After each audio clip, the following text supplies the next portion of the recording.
আসসালামু আলাইকুম, আশা করি আপনারা সবাই অনেক অনেক বেশি ভালো আছেন। আলহামদুলিল্লাহ আপনাদের ভালোবাসা এবং আল্লাহর রহমতে আমি ভালো আছি। এই যে দেখেন, তো নগাঁও থেকে এসে পরের দিনই ছুটে দিলাম হলো বাজারে। তো দেখা যাচ্ছে যে আমার কিছুগুলা কাপড় আছে, তো আমি কিনছি। তো ওগুলা দেখা যায় জানেনি তো আপনারা সবাই যে মেয়ে মানুষের ওইগুলা ফিট করাইতে লাগে। তো তার জন্য যে দেখেন টেইলার্সে চলে যেতেছি আমি, আদনান, আর এদিকে যাচ্ছে আমার দিদি।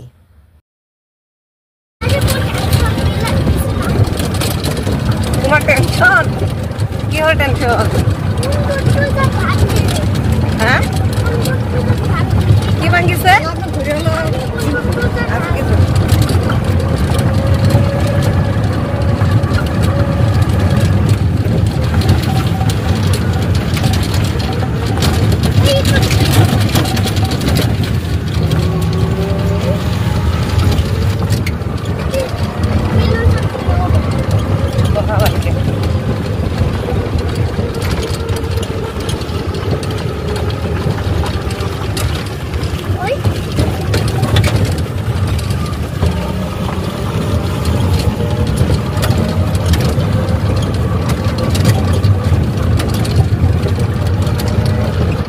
তো দেখেন এইখানে আইসা একটা একটা কথা মনে পড়ে গেল আগে, আর তো তাই ভাবলাম আপনাদেরকে ব্যাক ক্যামেরাতে দেখায়ও দে, আর আমি কথাটা বলেও ফেলি আপনাদের সাথে। কথাটা হলো যে এখান দিয়ে আমরা স্কুল কলেজ যেতাম।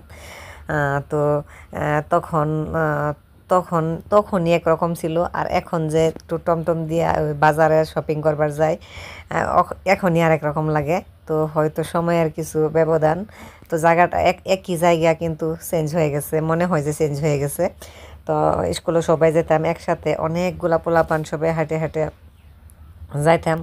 তখনকার এখন যেরকম রোদ সেরকমই রোদ ছিল, তখন কিন্তু রোদটা গায়ে লাগতো না, আর এখন রোদটা গায়ে লেগে যায়। এটাই হলো সময়ের ব্যবধান।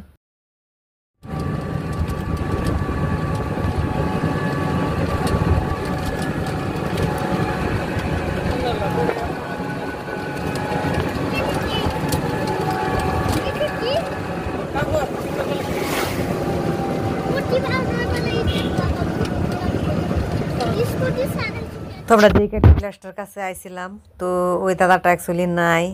তো এখন বলে বসে না তো দোকান নিয়ে, তো তাই এই যে দেখেন এখন ঘুরে ঘুরে ঘুরে ফিরে আরেকটার কাছে আসলাম। তো উনিও ভালোভাবেই আমাদেরকে সেলাই করে দিচ্ছে। আমি কি করছি জানেন? তো করছি আর কি, কাপড় চাপড় সেলাই আসে যে আপনাদের নিয়ে হোস্টেলে বসলাম। এই যে দেখেন সব কাপড় সেলাই ফেলছি।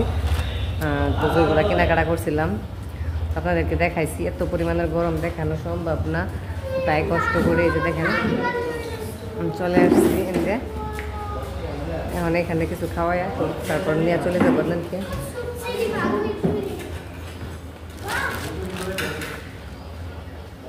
অনেক গরম দিচ্ছে, অনেক গরম, সেটা একটু বলার ভাষা না, কি বলবো আপনাদেরকে।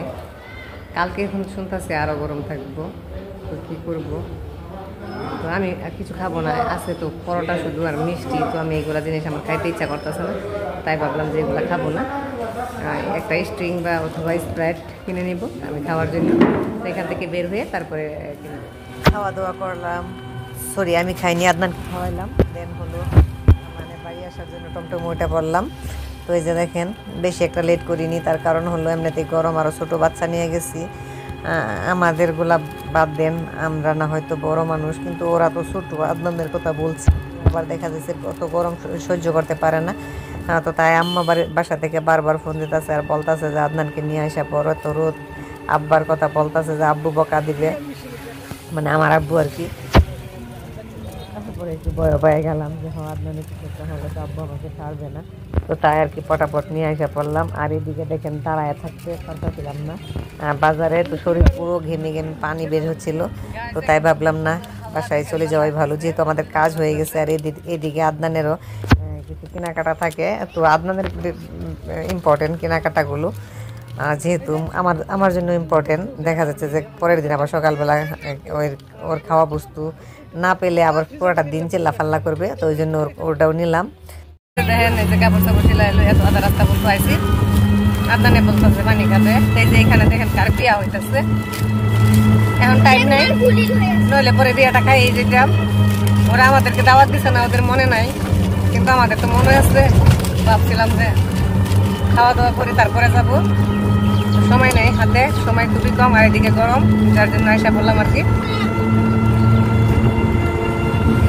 তো এখানে দেখেন মাঝখানে রাস্তার কাজ চলছিল, তো তাই দেখেন আমরা এসে আটকা পড়ছিলাম। তখন অনেকক্ষণ সময় এখানে দাঁড়াইছিলাম। তো যেহেতু ওই গাড়ির জ্যাম লেগে গেছিলো, তারপরে যে দেখেন খোলা হয়েছে, এখন আবারও যেতে হচ্ছে আমাদের। এদিকে রোদ আর ওইদিকে দাঁড় করায় রাখা, কেমন লাগে আপনারাই বলুন।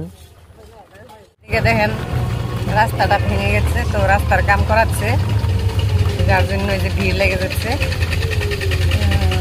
রাস্তাটা ভাঙা, তো মানে ভাঙা না, ভালোই ছিল, তো অনেক একটু প্রবলেম হয়ে গেছে, মানে উঠে পড়ছিল টাল টাল রাস্তার।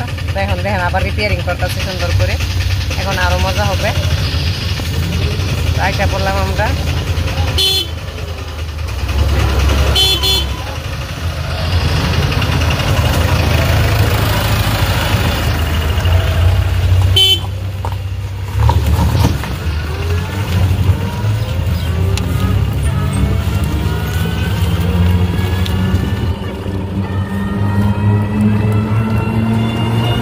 দাঁড়িয়ে যাই, তারপরে আবার দেখা করতে হবে।